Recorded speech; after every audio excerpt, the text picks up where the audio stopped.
उधर सूरत शहर के सरथाना इलाके दिल दहलाने वाली घटना आया सामने। एक तांत्रिक द्वारा एक महिला उत्पीड़न एवं बलात्कार का मामला आया सामने, जिसमें सूरत शहर में एक तांत्रिक ने विधि के नाम पर महिला से की ठगी। महिला से 14 लाख कैश की जब्त किया गया। घर गृहस्थी में दोष बताकर पहले महिला से पैसे लिए गए, फिर तंत्र किया नाम पर बलात्कार किया गया। मामला सरथाना पुलिस ने बलात्कार और धोखाधड़ी के शिकायत दर्ज की है। महिला की शिकायत पर सरथाना थाना पुलिस ने भुवा नाम के तांत्रिक के मंदिर से गिरफ्तार कर लिया। महिला अपने घर की हालत खराब होने के कारण तांत्रिक के समारोह में पहुंची हुई थी। 14 लाख रुपए वसूल करने के बाद महिला के साथ बलात्कार किया गया। आगे की जांच पड़ताल सरथाना पुलिस कर रही है।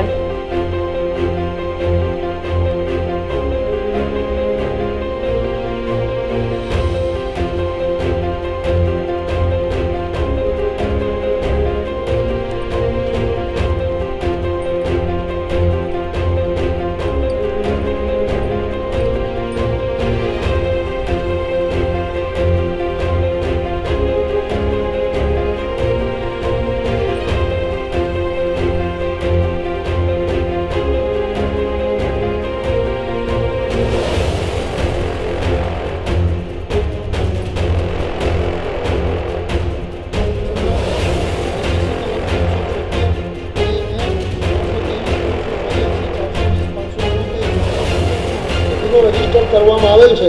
જે ગુનાની હકીકત એવી છે કે આ ફરિયાદભાઈ પોતે જે સોસાયટીમાં રહેતા હોય તેઓની સામે બીજા એક એમના સગા સંબંધી રહેતા હોય તેઓ અવારનવાર સરથાણા પોસ્ટે એક સોસાયટીમાં મોગલધામનું મંદિર આવેલ છે।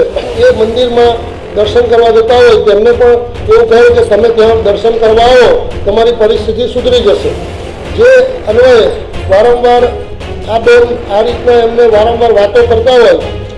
ફરિયાદભાઈ પોતે ભુવાજીને અહીંયા અવારનવાર દર્શન કરવા જતા હતા અને દર્શન કરવા જતા હતા ત્યારે આ જે ભુવાજી જે આરોપી તરીકે છે તે તથા તેમના પત્ની જે છે એમને એવું જણાવે કે તમારી ઘરની આર્થિક પરિસ્થિતિ ખૂબ ખરાબ છે, તમારે થોડી વિધિ કરવી પડશે અને એમાં થોડો ઘણો ખર્ચો થશે એવી લાલચ આપી તેમની પાસેથી ટુકડે 14 લાખ રૂપિયા લઈ લીધેલા અને ફરિયાદભાઈની વિધિ કરવાના બહાને ફરિયાદભાઈને કપડાં કઢાવી નાખી તેના ઉપર વિધિ કરી અને તેની મરજી વિરુદ્ધ બળાત્કાર કરેલ હોય તેવી ફરિયાદ હકીકત આવતા સરથાણા પોલીસ સ્ટેશનના પીઆઈ શ્રી ચાવડા સાહેબ નાઓએ ફરિયાદભાઈની ફરિયાદ લઈ ગુનો રજીસ્ટર કરી આગળની તપાસ સંભાળી લીધેલ છે અને ઉપરોક્ત ગુનાના કામે જે ભુવાજી છે આરોપી કલ્પેશભાઈ નારાયણભાઈ કોરાટ રહેવાસી પ્રમુખ પાર્ક સોસાયટી સિલ્વર ચોક સરથાણા તેઓનાઓને ગઈકાલ તારીખ 9/4/2024 કલાક 22:00 વાગે અટક કરેલ છે અને હાલ આરોપીની પૂછપરછ અને તપાસ ચાલુ છે અને આગળની તપાસ તજવીજ ચાલુ છે।